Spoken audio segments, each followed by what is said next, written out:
پھر بھی ان کے درمیان ایک پردہ حائل ہے جس سے وہ تجاوز نہیں کرتے. بس اے جن و انس، تم اپنے رب کی قدرت کے کن کن کرشموں کو جھٹلاؤ گے، یعنی کیسے نہیں اپنے رب کو پہچانو گے. ان سمندروں سے موتی اور مونگے نکلتے ہیں.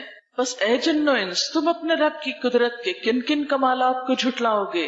اور یہ جہاز اسی کے ہیں جو سمندروں میں پہاڑوں کی طرح اونچے اٹھے ہوئے ہیں، یعنی پانی میں ایک سوئی تو ڈوب جاتی ہے، لیکن اتنا بڑا جہاز جو کہ پورے پہاڑ کی طرح نظر آتا ہے یا پہاڑ جتنا وزنی ہو سکتا ہے، وہ تیر کر ایک حصے سے دوسرے پہ چلا جاتا ہے. یہ اس کو صلاحیت کس نے بخشی؟ تم اپنے رب کے کن کن کمالات کو جھٹلاؤ گے. اور یہ جہاز اسی کے ہیں جو سمندر میں پہاڑوں کی طرح اونچے اٹھے ہوئے ہیں. پھر تم اپنے رب کے کن کن احسانات کو جھٹلاؤ گے.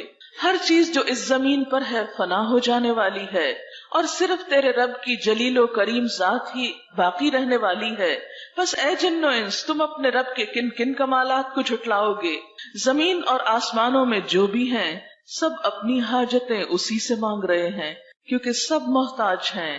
بے نیاز صرف اس کی ذات ہے. ہم سب کو اس کی ضرورت ہے، اسے ہماری ضرورت نہیں ہے. ہر آن وہ نئی شان میں ہے. بس اے جن و انس، تم اپنے رب کی کن کن صفات کو جھٹلاؤ گے. اے زمین کے بوجھو، ان قریب ہم تم سے باز پرس کرنے کے لیے، یعنی تمہارا حساب لینے کے لیے فارغ ہوئے جاتے ہیں. پھر دیکھ لیں گے کہ تم اپنے رب کے کن کن احسانات کو جھٹلاؤ گے. یعنی انسان ہمیشہ اس دنیا میں نہیں رہے گا، یہ نعمتیں ہمیشہ ہمارے پاس نہیں رہیں گی. ہمیں بہت جلد یہ دنیا جس کی محبت میں ہم ڈوبے ہوئے ہیں، جس کے اوپر ہم کچھ اور سوچ ہی نہیں سکتے، یہ سب بہت جلد چھوڑ کر اپنے رب کی طرف واپس جانے والے ہیں. پھر ہم میں سے ایک ایک کا حساب ہوگا. ہر ایک کو جواب دہی کرنے ہوگی کہ وہ اپنے رب کی نعمتوں کو پا کر رب کے ساتھ کیا معاملہ کرتا رہا، اس کے دین کے ساتھ کیا سلوک کرتا رہا، اس کی کتاب کو اس نے کتنی اہمیت دی، اس کے رسول صلی اللہ علیہ وسلم کی کتنی عزت کی. ان سب نعمتوں کو پا کر بہت جلد ہم سے پوچھ ہوگی. لہٰذا وہاں جا کر تم کس نعمت کو جھٹلا سکو گے؟ اے گروہ جن و انس، تم زمین اور آسمانوں کی سرحدوں سے نکل کے بھاگ سکتے ہو تو بھاگ دیکھو. یعنی تم اللہ کے آگے کس قدر عاجز ہو، کہیں جا نہیں سکتے. اگر تم بھاگنا بھی چاہو تو اس کے لیے بڑا زور چاہیے، اور وہ زور ہم میں سے کس کے پاس ہے کہ ہم اپنے رب سے بھاگ نکلیں کہیں. پھر اپنے رب کی کن کن قدرتوں کو تم جھٹلاؤ گے. بھاگنے کی کوشش کرو گے تو تم پر آگ کا شعلہ اور دھواں چھوڑ دیا جائے گا جس کا تم مقابلہ نہ کر سکو گے. اے جن و انس، تم اپنے رب کی کن کن قدرتوں کا انکار کرو گے. پھر کیا بنے گی اس وقت جب آسمان پھٹے گا اور لال چمڑے کی طرح سرخ ہو جائے گا. اے جن و انس، اس وقت تم اپنے رب کی کن کن قدرتوں کو جھٹلاؤ گے. اس روز کسی انسان اور کسی جن سے اس کا گناہ پوچھنے کی ضرورت نہ ہوگی، کیونکہ سارا اعمال نامہ تو ہر ایک کا ساتھ ہی ہوگا. اس لیے اللہ تعالیٰ کو یہ پوچھنے کی ضرورت نہیں ہوگی کہ کون کیا جرم کر کے آیا. کوئی تنہائی میں ہو یا سب کے سامنے ہو، چھپ کے کوئی کام کرے یا سب کو بتا کے کرے، ہر غلط کام اعمال نامے میں لکھا جا رہا ہے اور وہ سب کے سامنے کھل کر آ جائے گا. انسان کچھ بھی چھپا نہ سکے گا. پھر دیکھ لیا جائے گا کہ تم دونوں گروہ اپنے رب کے کن کن احسانات کا انکار کرتے ہو. مجرم وہاں اپنے چہروں سے پہچان لیے جائیں گے، یعنی جرم چہروں پر، شکلوں پر نظر آئے گا، کیونکہ ہر انسان کا چہرہ اس کے دل کی عکاسی کرتا ہے. تو گناہ کی ابتدا بھی دل سے ہوتی ہے. رمضان اسی لیے تقویٰ کا مہینہ ہے کہ دلوں کی اصلاح کرتا ہے. اور انسان جب کوئی غلط کام کرنا چاہتا ہے تو سب سے پہلے اس کی سوچ آتی ہے، اس کی خواہش پیدا ہوتی ہے، پھر اس کے بعد انسان قدم اٹھاتا ہے.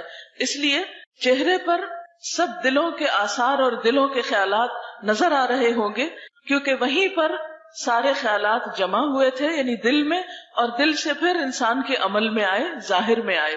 تو قیامت کے دن سب کچھ چہروں سے عیاں ہو جائے گا اور انہیں پیشانی کے بال اور پاؤں پکڑ پکڑ کر گھسیٹا جائے گا، یعنی مجرم لوگوں کو.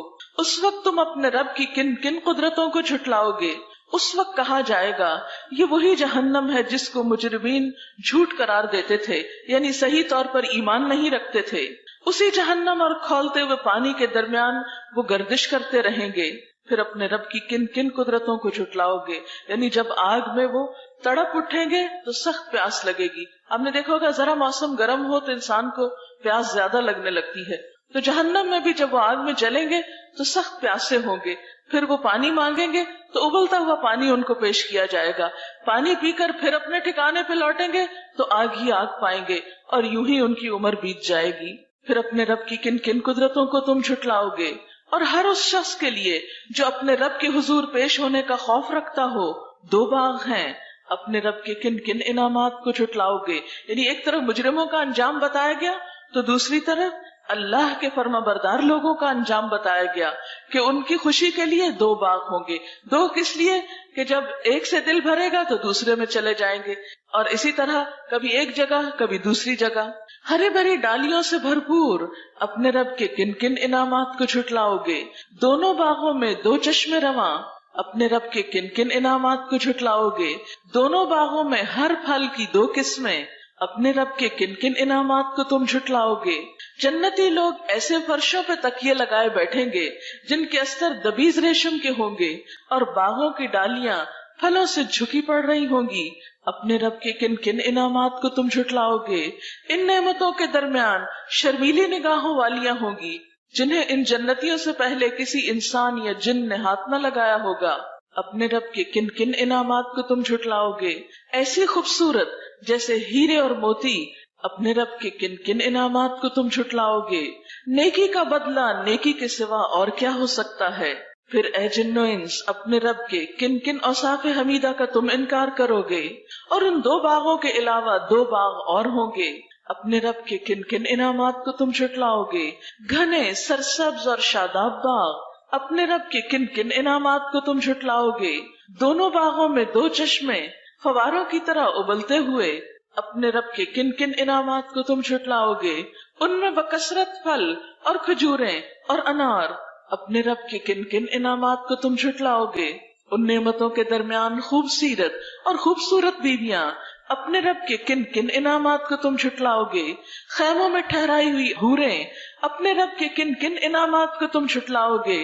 ان جنتیوں سے پہلے کبھی کسی انسان یا جن نے ان کو چھوا نہ ہوگا، اپنے رب کے کن کن انعامات کو تم جھٹلاؤ گے؟ وہ جنتی سبز قالینوں اور نفیس و نادر فرشوں پر تکیے لگا کے بیٹھیں گے، اپنے رب کے کن کن انعامات کو تم جھٹلاؤ گے؟ تبارک اسم ربک ذی الجلال والاکرام، بڑی برکت والا ہے تیرے رب جلیل و کریم کا نام۔ بسم اللہ الرحمن الرحیم۔ سورۃ الواقعہ۔ بنیادی طور پر اس سورت میں 3 انسانی گروہوں کا ذکر کیا گیا ہے جن کا چوتھا کوئی اور نہیں۔ اذا وقعت الواقعہ، اذا جب، وقعت واقع ہو جائے گا، واقعہ واقع ہونے والا۔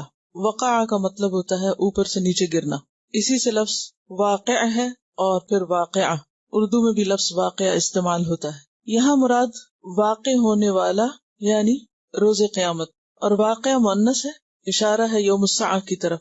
جیسا کہ آپ جانتے ہیں کہ قیامت کے کئی نام ہیں جن میں سے ایک خود قیامہ، پھر طامہ، ساخہ، آزفہ، قارعہ، تو اسی طرح واقعہ بھی دراصل کیا ہے؟ قیامت کے ناموں میں سے ایک نام۔ تو مراد اس سے کیا ہے؟ جب قیامت واقع ہوگی، جب قیامت برپا ہو جائے گی، سر پر آ پڑے گی۔ اذا وقعت الواقعہ، جب وہ واقعہ پیش آ جائے گا، قیامت قائم ہو جائے گی، اور اس کا قائم ہونا ایسا ہے لیس لوقعتها کاذبہ، لیسا نہیں، وقعہ واقع ہونا، ہا اس کا یعنی اس کا واقع ہونا نہیں ہے، کاذبہ کوئی جھوٹ، کوئی جھوٹی بات نہیں ہے، یہ ایک یقینی بات ہے، سچی بات ہے۔ قیامت کا واقعہ ایسا واقعہ ہے کہ جب وہ پیش آ جائے گا تو کوئی بھی اس کو جھٹلا نہ سکے گا۔ آج دنیا میں بہت سے لوگ ایسے ہیں جو اس دن کو نہیں مانتے، اس آنے والے حادثے کا انکار کرتے ہیں کہ ایسا کچھ بھی نہیں، یہ صرف من گھڑت باتیں ہیں۔ اور یہ ایک حقیقت ہے کہ آخرت پر ایمان ارکان ایمان میں سے ہے۔ ایک مسلمان کے لیے لازم ہے کہ وہ آخرت کو مانے۔ اگر کوئی شخص آخرت کو نہیں مانتا تو وہ دراصل مسلمان ہی نہیں۔ کیسا ہے وہ دن؟ خافضۃ رافعۃ، وہ قیامت پست کرنے والی ہے، بلند کرنے والی ہے۔ اور اسی طرح عزت اور ذلت کے معنوں میں بھی آتا ہے۔ تو خافضۃ نیچے کرنے والی یعنی ذلیل کرنے والی، پست کرنے والی، گرانے والی، اور رافعۃ بلند کرنے والی، اٹھانے والی یعنی عزت دینے والی۔ قیامت کا دن ایک ایسا دن ہے جس میں عزت اور ذلت کے معیار بدل جائیں گے۔ آج دنیا میں بہت سے افراد اور اقوام ایسے ہیں جو بظاہر بہت بلند مرتبہ نظر آتے ہیں، بہت عزت کے مقام پر نظر آتے ہیں، لیکن کل قیامت کے دن ان کا یہ مقام عزت ان سے چھین لیا جائے گا، اور صرف ایک قیامت کا حادثہ ہی انہیں پست کر دینے کے لیے کافی ہوگا. خافضۃ رافعۃ اذا رجت الارض رجا وبست الجبال بسا فكانت هباء منبثا وكنتم ازواجا ثلاثا فاصحاب الميمنة ما اصحاب الميمنة واصحاب المشأمة ما اصحاب المشأمة والسابقون السابقون اولئک المقربون. شروع اللہ کے نام سے جو بے انتہا مہربان نہایت رحم فرمانے والا ہے. جب وہ ہونے والا واقعہ پیش آ جائے گا، یعنی آخرت کا واقعہ، تو کوئی اس کے واقع ہونے کو جھٹلا نہ سکے گا. آج ہم اس کی طرف توجہ نہیں کرتے، وہ ہمارے خیالوں میں نہیں ہے، لیکن جب وہ پیش آ جائے گا تو کوئی بھی اس سے انکار نہ کر سکے گا. وہ تہو بالا کر دینے والی آفت ہوگی، یعنی زمین پر کوئی بھی چیز اس وقت ٹھہری نہ رہے گی، سلامت نہ رہے گی، بچے گی نہیں. انسان اپنی ترقی کی انتہا کو کیوں نہ پہنچ جائے، زمین سے آسمان تک کیوں نہ پہنچ جائے، لیکن جو ہی وہ زلزلہ آئے گا تو کیا ہوگا؟ اس وقت زمین یک بارگی ہلا ڈالی جائے گی، پہاڑ اس وقت ریزہ ریزہ کر دیے جائیں گے، اور پراگندہ غبار بن کر رہ جائیں گے، یعنی دھول کی طرح اڑا دیے جائیں گے. تم لوگ اس وقت 3 گروہوں میں تقسیم ہو جاؤ گے، یعنی سارے انسان 3 بڑی کیٹیگریز میں تقسیم کر دیے جائیں گے، یا 3 کیٹیگریز میں داخل ہو جائیں گے. اور وہ 3 کیا ہیں؟ پہلی کیٹیگری یا پہلا گروپ دائیں بازو والے. دائیں بازو والوں کی خوش نصیبی کا کیا کہنا. دوسری کیٹیگری اور بائیں بازو والے، تو بائیں بازو والوں کی بد نصیبی کا کیا ٹھکانا. اور آگے والے تو پھر آگے والے ہی ہیں، وہی تو مقرب لوگ ہیں، نعمت بھری جنتوں میں رہیں گے. اگلوں میں سے بہت ہوں گے، پچھلوں میں سے کم ہوں گے. تو 3 گروپ کون سے ہوئے؟ ایک دائیں بازو والے جو عام نیک اچھے لوگ ہیں، ایک بائیں بازو والے جو برے لوگ ہیں، اور ایک تیسری کیٹیگری سابقون، آگے جانے والے، اللہ کے مقرب لوگ. اور یہ سابقون، سبقت لے جانے والے کون ہیں؟ جو نیکی اور خیر اور بھلائی کے کاموں میں دوڑ لگاتے ہیں، آگے سے آگے جاتے ہیں. وہ یہ نہیں دیکھتے کہ کوئی اور نیکی نہیں کر رہا تو میں کیوں کروں. وہ اس سوچ میں رہتے ہیں کہ کون سی نیکی میں سب سے پہلے آگے بڑھ کر کروں، نیکی کے کاموں میں آگے نکل جاؤں. آج ہم اپنے چاروں طرف دیکھتے ہیں تو ہماری دوڑ کس کی طرف ہے؟ دنیا کی طرف. دنیا کی محبت میں ہم دنیا ہی کی طرف دوڑ رہے ہیں. آخرت سامنے ہی نہیں ہے، اس لیے اس کی سوچ بھی نہیں، فکر بھی نہیں. اسی لیے ہم صرف وہ کام کرتے ہیں جس سے ہمیں دنیا کا فائدہ زیادہ ہو. وہ کام ہم پیچھے یا کل پہ یا آئندہ زندگی پہ ڈال دیتے ہیں جو آخرت میں فائدہ دینے والے ہیں. حالانکہ ہم میں سے کسی کو نہیں پتا کہ آج زندگی ختم ہو جائے تو کل ہماری آخرت شروع ہو جائے، اور آخرت کا امتحان دنیا کے امتحان سے پہلے آ جائے. کوئی نہیں جانتا کہ کس وقت کس پر کیا بیت جائے. تو ایسے میں تیسری قسم کے لوگ جو نیکیوں میں آگے جانے والے ہیں، خیر اور بھلائی میں آگے بڑھنے والے ہیں، وہ انتظار نہیں کرتے، وہ سستی کا شکار نہیں ہوتے، وہ کبھی بھی دوسروں پہ نہیں ڈالتے، وہ خود انیشیٹو لیتے ہیں. اور اس کو ایک چھوٹی سی مثال سے سمجھاؤں گی. مثلاً آپ راہ چل رہے ہیں، راستے میں کوئی کوڑا کرکٹ نظر آتا ہے تو ایک ایٹیٹیوڈ یہ ہو سکتا ہے کہ فوراً آگے بڑھے اور اٹھا لیں کہ یہ نیکی کا کام میں کر لوں. اور ایک یہ ہے کہ کوئی اور آئے، میری تو ڈیوٹی نہیں، میں تو یہاں پڑھنے کے لیے آتی ہوں، میرا تو یہ کام نہیں کہ میں یہاں اسکول کی صفائی کرتی رہوں. کوئی ہوگا جو اٹھا لے گا. یا کوئی بھی جب خیر و بھلائی کا کام آتا ہے، مثلا نماز ہی کا وقت آتا ہے، تو ہم میں سے کتنے لوگ ہیں جو دوڑ لگائیں کہ میں اول وقت میں نماز پڑھ لوں، پہلے میں نماز پڑھ لوں. ہم کہتے ہیں اچھا پہلے آپ پڑھ لیں، پہلے وہ پڑھ لیں. صبح سو کر اٹھنے کا آپ سوچیں کہ ہم صرف انتظار میں رہتے ہیں، اچھا پہلے ایک اٹھ جائے، وہ واش روم میں چلا جائے، پھر ہم اٹھیں گے. پھر یعنی دنیا کا معاملہ ہو، کہیں دنیا کا فائدہ ہو تو ہم سب سے پہلے سب سے آگے ہوں گے. حالانکہ دنیا اللہ کے نزدیک مچھر کا پر بھی نہیں، جسے وہ دار الغرور، دھوکے کا گھر کہتا ہے، بہت جلد ختم ہونے والا. کل من علیہا فان، سب کچھ فنا ہونے والا.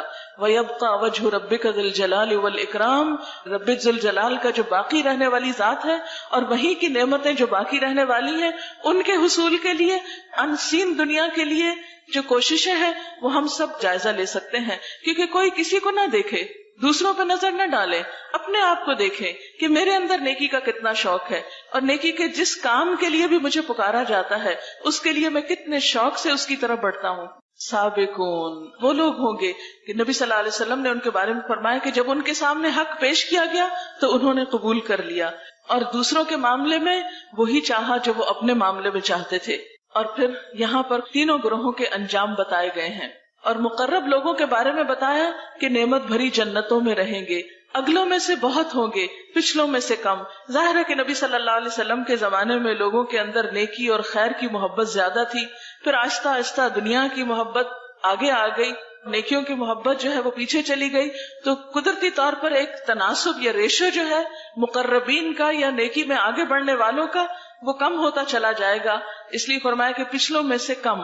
مرصع تختوں پہ تکیے لگائے آمنے سامنے بیٹھیں گے، ان کی مجلسوں میں ابدی لڑکے شراب چشمہ جاری سے لبریز پیالے اور کنٹر اور ساغر لیے دوڑتے پھرتے ہوں گے، جسے پی کر نہ ان کی عقل چکرائے گی اور نہ عقل میں فطور آئے گا۔ جب جنت کا ذکر آتا ہے تو بہت سے لوگ جنت کا مذاق اڑانے لگتے ہیں اور کہتے ہیں یہ سب لالچ دیا ہوا ہے۔ میں ایسے لوگوں سے پوچھتی ہوں کہ دنیا کی حقیر چیزوں کے لالچ میں تو وہ ایک دوسرے سے آگے جانے کی کوشش کرتے ہیں، لیکن اللہ تعالیٰ جب جنت کی بات کرتے ہیں تو اس کو لالچ کی بات کہہ کے جھٹلا دیتے ہیں۔ یہ دراصل شیطان کا دھوکہ ہوتا ہے جو جنت کی قیمت ہماری نگاہوں میں کم کر کے پھر اس کے لیے کوشش بھی نہیں کرنے دیتا۔ اور عام طور پر بہت پاک باز بنتے ہیں لوگ یہ کہتے ہوئے نہیں جنت کے لالچ میں نہیں نیکی کرنی چاہیے، صرف اللہ کی رضا میں کرنی چاہیے۔ نہیں، جب اللہ تعالیٰ خود ہمیں جنت کا شوق دلاتے ہیں، اس نے ہمیں پیدا کیا ہے، وہ جانتا ہے کہ ہمارے دلوں کے اندر کیا ہے اور ہمارے اندر مادی چیزوں کی محبت کس قدر کوٹ کوٹ کے بھری ہوئی ہے۔ اس لیے اللہ تعالیٰ ایک اور جگہ پر فرماتے ہیں یزکوا انفسکم، اپنے آپ کو پاکیزہ مت کہو، بل اللہ یزکی من یشاء، اللہ ہی جسے چاہتا ہے پاک کرتا ہے۔ تو اس لیے جنت کا ذکر جب اللہ تعالیٰ کرے تو اسے شوق سے سننا چاہیے۔ اللہ تعالیٰ خود فرماتے ہیں سابقوا الی مغفرۃ من ربکم وجنۃ، دوڑو اپنے رب کی بخشش حاصل کرنے کے لیے اور جنت کے لیے، یعنی جنت کی طرف دوڑ کا حکم اللہ تعالیٰ نے خود دیا ہے۔ اس لیے جنت کی باتیں محض لالچ کی باتیں نہیں ہیں، یہ اللہ تعالیٰ نے ہماری نفسیات کو سامنے رکھتے ہوئے ہمیں ایک انسینٹیو دیا ہے، شوق دیا ہے۔ پھر جنت ہی کے بارے میں فرمایا کہ جنت میں جنت کے جو کارندے ہوں گے وہ مقربین کے سامنے طرح طرح کے لذیذ پھل پیش کریں گے کہ جسے چاہیں چن لیں، پرندوں کے گوشت پیش کریں گے، جس پرندے کا چاہیں استعمال کریں، ایک بہت بڑی ورائٹی ہوگی۔ ان کے لیے خوبصورت آنکھوں والی حوریں ہوں گی، ایسی خوبصورت جیسے چھپا کے رکھے ہوئے موتی۔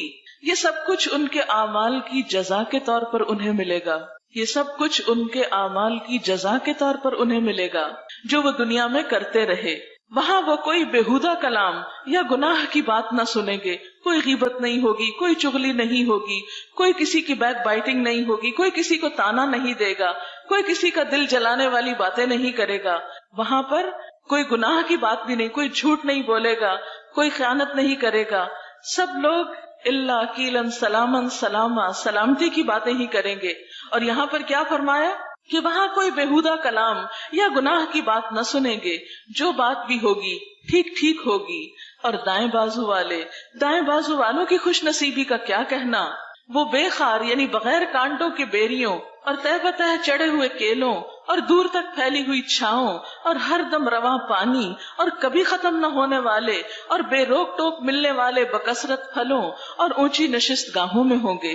obviously سابقین کی جنت کے مقابلے میں ذرا کم درجے کی ہوگی۔ ان کی بیویوں کو ہم خاص طور پر نئے سرے سے پیدا کریں گے اور انہیں باقرہ بنا دیں گے، اپنے شوہروں کی چاہنے والی اور عمر میں ہمسن ہوں گی۔ یہ سب کچھ دائیں بازو والوں کے لیے ہے، وہ اگلوں میں سے بھی بہت ہوں گے، پچھلوں میں سے بھی بہت ہوں گے۔ اور بائیں بازو والوں کی بد نصیبی کا کیا پوچھنا، وہ لو کی لپٹ اور کھولتے ہوئے پانی اور کالے دھوئیں کے سائے میں ہوں گے، جو نہ ٹھنڈا ہوگا نہ آرام دہ ہوگا۔ یہ وہ لوگ ہوں گے جو اس انجام کو پہنچنے سے پہلے خوشحال تھے اور بڑے گناہ پہ اصرار کرتے تھے۔ آپ کو معلوم ہے کہ بڑے گناہ کون سے ہیں؟ بڑے گناہوں میں سب سے بڑا گناہ تو اللہ تعالیٰ کے ساتھ شرک ہے، اور اس کے بعد والدین کی نافرمانی، ماں باپ کی بات نہ ماننا، ماں باپ کو اہمیت نہ دینا، ماں باپ کی قدر نہ کرنا۔ کیونکہ ایک طرف ہمیں اللہ تعالیٰ کے احسانات کو ماننا اور اس کا شکر گزار بننا ہے، اور دوسری طرف انسانوں میں سے سب سے پہلے اپنے والدین کا. یہ وہ لوگ ہوں گے جو اس انجام کو پہنچنے سے پہلے خوشحال تھے اور گناہ عظیم پر اصرار کرتے تھے. کہتے تھے جب ہم مر کر خاک ہو جائیں گے اور ہڈیوں کا پنجر رہ جائیں گے تو پھر اٹھا کھڑے کیے جائیں گے، اور کیا ہمارے باپ دادا بھی اٹھائے جائیں گے جو پہلے گزر چکے ہیں؟ اے نبی صلی اللہ علیہ وسلم ان سے کہہ دیجئے یقیناً اگلے اور پچھلے سب ایک دن ضرور جمع کیے جانے والے ہیں جس کا وقت مقرر کیا جا چکا ہے. پھر اے گمراہو اور جھٹلانے والو، تم زقوم کے درخت کی غذا کھانے والے ہو، اس سے تم پیٹ بھرو گے اور اوپر سے کھولتا ہوا پانی تونس لگے ہوئے اونٹ کی طرح پیو گے. یعنی اتنی گرمی ہوگی کہ انسان ابلتا ہوا پانی بھی چاہے تو آپ دیکھیں ایک ایک سپ لیتے ہیں، لیکن جہنم میں لوگ ابلتے ہوئے پانی کو بھی پیتے چلے جائیں گے جیسے ایک پیاسا اونٹ پانی پیتا ہے. یہ ہے ان بائیں بازو والوں کی ضیافت کا سامان روز جزا میں. نحن خلقناکم فلولا تصدقون، ہم نے تمہیں پیدا کیا ہے، ہم ہیں تمہارے خالق، پھر تم تصدیق کیوں نہیں کرتے، مان کیوں نہیں جاتے؟ کبھی تم نے غور کیا یہ نطفہ جو تم ڈالتے ہو اس سے بچہ تم پیدا کرتے ہو یا اس کے پیدا کرنے والے ہم ہیں؟ ہم نے تمہارے درمیان موت کو تقسیم کیا ہے اور ہم اس سے عاجز نہیں کہ تمہاری شکلیں بدل دیں اور کسی ایسی شکل میں تمہیں پیدا کریں جس کو تم نہیں جانتے. اپنی پہلی پیدائش کو تو تم جانتے ہی ہو، پھر سبق کیوں نہیں لیتے؟ یہ اصل میں ان لوگوں کو کہا جا رہا ہے جو مرنے کے بعد دوبارہ زندہ ہونے پر ایمان نہیں رکھتے تھے، اس کا یقین نہیں رکھتے تھے. تو انہیں بتایا جا رہا ہے کہ تمہیں اگر آخرت کی دوبارہ زندگی کا یقین کرنا ہے تو آج کی اپنی زندگی کو دیکھو، آج اپنے ہاتھ پاؤں دیکھو، آج اپنے آپ کو پہچانو کہ کیا ہو. اگر تم آج ایگزسٹ کرتے ہو تو کل ایگزسٹ کیوں نہیں کر سکتے؟ جس رب نے پہلی دفعہ پیدا کیا وہ دوبارہ پیدا کیوں نہیں کر سکتا؟ کبھی تم نے سوچا یہ بیج جو تم بوتے ہو یعنی زمین میں ڈالتے ہو، مٹی میں ڈالتے ہو، ان سے کھیتیاں تم اگاتے ہو یا ان کے اگانے والے ہم ہیں؟ خوبصورت پودے کون نکالتا ہے اس اندھیری مٹی میں سے؟ کیونکہ مٹی دیکھنے میں کیا ہے، کچھ بھی نہیں، نہ اس میں رنگ ہے، نہ ہی اس کے اندر کوئی خوشبو ہے، نہ ٹیسٹ ہے، لیکن جو پھل اور پھول اس میں سے نکلتے ہیں وہ کس قدر خوبصورت اور کتنی ویرائٹی ہوتی ہے ان کے اندر. مثلا ایک لیمو کا پودا جو اگتا ہے زمین کے اندر سے، تو مٹی کو آپ جتنا بھی ٹیسٹ کریں اس میں کوئی کھٹائی نہیں، لیکن ایک لیمو کے اندر ٹیسٹ کون ڈالتا ہے؟ یہ سب کچھ کرنے والا کون ہے؟ یہ اللہ رب العزت ہے. کبھی تم نے سوچا یہ بیج جو تم بوتے ہو ان سے کھیتیاں تم اگاتے ہو یا ان کے اگانے والے ہم ہیں؟ ہم چاہے تو ان کھیتیوں کو بھس بنا کر رکھ دیں اور تم طرح طرح کی باتیں کرتے رہ جاؤ. ہم پر تو الٹی چٹی پڑ گئی، بلکہ ہمارے تو نصیب ہی پھوٹے ہوئے ہیں. یعنی اللہ تعالیٰ انسان کو جب دنیا میں ایک نعمت دے کر اس سے لیتا ہے تو وہ اس پر یہ سوچنے کے بجائے کہ میرا بھی کوئی قصور ہوگا، اللہ تعالیٰ ہی کو بلیم کرنے لگتا ہے بعض اوقات، اور بعض اوقات وہ طرح طرح کی باتیں بنا کر رہ جاتا ہے اور اللہ کی طرف رجوع نہیں کرتا. کبھی تم نے آنکھیں کھول کر دیکھا یہ پانی جو تم پیتے ہو اسے تم نے بادل سے برسایا ہے یا اس کے برسانے والے ہم ہیں؟ ہم چاہے تو اسے سخت کھاری بنا دیں، یعنی بارش میٹھے پانی کی برسنے کی بجائے کڑوے پانی کی برسے. اور کتنے حیرت کی بات ہے نا، آپ دیکھیں کہ جو واٹر سائیکل ہے وہ آپ سب جانتے ہیں کہ بارش کہاں سے بنتی ہے؟ جو سمندر سے بخارات اٹھتے ہیں. سمندر کا پانی کس قدر کھاری ہوتا ہے، وہاں سے اللہ تعالیٰ جو پانی اٹھاتے ہیں اور بادلوں کے ذریعے پھر زمین پہ برساتے ہیں وہ کھاری نہیں ہوتا. یہ سب کچھ کرنے والا کون ہے؟ پھر تم شکر کیوں نہیں ادا کرتے؟ کبھی تم نے خیال کیا کہ یہ آگ جو تم سلگاتے ہو اس کا درخت تم نے پیدا کیا ہے یا اس کے پیدا کرنے والے ہم ہیں؟ ہم نے اس کو یاد دہانی کا ذریعہ اور حاجت مندوں کے لیے زندگی کا سامان بنایا. بس اے نبی صلی اللہ علیہ وسلم اپنے رب عظیم کے نام کی تسبیح کرو. فسبح بسم ربک العظیم.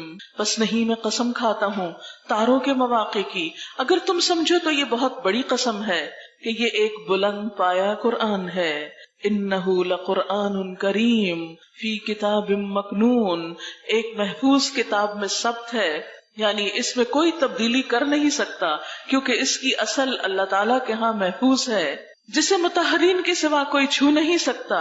یہ رب العالمین کا اتارا ہوا ہے، یعنی اس قرآن کو معمولی چیز نہ سمجھو، یہ اللہ رب العزت کی طرف سے آیا ہے. پھر کیا تم اس کلام کے ساتھ بے اعتنائی برتتے ہو، اس سے بے رخی برتتے ہو؟ اس کی پرواہ نہیں کرتے، اس کو اہمیت نہیں دیتے، اس کو پڑھنے اور پڑھانے کے لیے تمہاری زندگی میں وقت نہیں ہے؟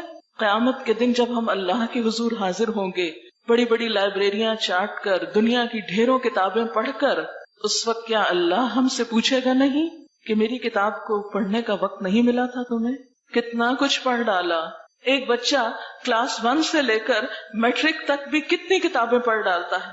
آپ سب اگر گننا شروع کریں تو شاید اس وقت شمار نہ کر سکیں کہ اب تک آپ کتنی کتابیں پڑھ چکے ہیں، اور اس سے آگے بھی آپ کتنی کتابیں پڑھیں گے۔ لیکن کس قدر افسوس کی بات ہے، اتنی کتابیں پڑھنے والے کبھی نہیں سوچتے کہ زندگی میں ایک بار اللہ کی کتاب تو پڑھ کے دیکھیں۔ انسانوں کی لکھی ہوئی کتابیں، ان کو ہم اہمیت دیتے ہیں، اللہ کی بھیجی ہوئی کتاب، اس کی کوئی اہمیت ہی نہیں ہمارے ذہن میں، ہمارے دل میں اس کی کوئی قدر ہی نہیں۔ صرف زبانی ضرور کہتے ہیں کہ ہم اس کو چومتے بھی ہیں، اوپر اٹھا کے رکھتے ہیں، سینے سے لگا کے رکھتے ہیں، خوبصورت غلافوں میں لپیٹ کے رکھتے ہیں، سنبھال کے رکھتے ہیں، لیکن جس کام کے لیے آئی ہے وہی نہیں کرتے اس سے۔ کیا واقعی ہمارے پاس وقت نہیں؟ کیا واقعی ہمارے پاس عقل نہیں؟ کیا واقعی ہم دیکھ نہیں سکتے؟ کیا واقعی ہم پڑھ نہیں سکتے؟ کیا واقعی ہم سمجھ نہیں سکتے؟ کیا واقعی سمجھنے کے مواقع نہیں ہیں؟ سب کچھ ہے لیکن دل ہی نہیں ہے۔ نہ صحیح، پلٹنا تو اسی کی طرف ہے جس نے یہ کتاب بھیجی ہے۔ وہاں پر دوسری کتابوں کا تو امتحان نہیں ہوگا، وہاں تو اس کتاب کے مطابق امتحان ہوگا۔ پھر اگر اس کو پڑھے بغیر چلے گئے تو کیا جواب دیں گے، کیا حساب دیں گے؟ وہ لوگ تو پھر بھی شاید معذور ہیں، مجبور ہیں کہ جو پڑھنا لکھنا نہیں جانتے، لیکن پڑھے لکھے لوگ، بڑی بڑی ڈگریاں رکھنے والے، ساری زندگی میں ایک اللہ کی کتاب نہ پڑھ سکے، وہ رب کو کیا جواب دیں گے، کیا حساب دیں گے؟ اسی لیے اللہ تعالیٰ فرماتے ہیں أَفَبِهَذَا الْحَدِيثِ أَنْتُمْ مُدْهِنُونَ، وہ کتاب جو محفوظ کتاب ہے، بلند پایا کتاب ہے، باعزت کتاب ہے، جسے مطہرون کے سوا کوئی چھوتا نہیں اللہ کے ہاں، مقرب فرشتوں کے پاس ہے، رب العالمین کی اتاری ہوئی ہے، تم اس کی پرواہ نہیں کرتے، تم اس کی قدردانی نہیں کرتے۔ وَتَجْعَلُونَ رِزْقَكُمْ أَنَّكُمْ تُكَذِّبُونَ، اور تم نے اپنا حصہ اس میں یہ رکھا ہے کہ اسے جھٹلاتے ہو، جو بات سمجھ میں نہیں آتی اس کا صاف انکار کر دیتے ہو، ماننے کی باری آتی ہے، عمل کی باری آتی ہے تو عمل کر کے نہیں دکھاتے۔ اب اگر تم کسی کے محکوم نہیں، یعنی تمہارے اوپر کوئی حاکم نہیں، کوئی رب نہیں، اور اپنے اس خیال میں تم سچے ہو، تو جب مرنے والے کی جان حلق تک پہنچ جاتی ہے اور تم اسے اپنی آنکھوں سے دیکھ رہے ہوتے ہو کہ وہ مر رہا ہے، اس وقت اس کی نکلتی ہوئی جان کو واپس کیوں نہیں لاتے؟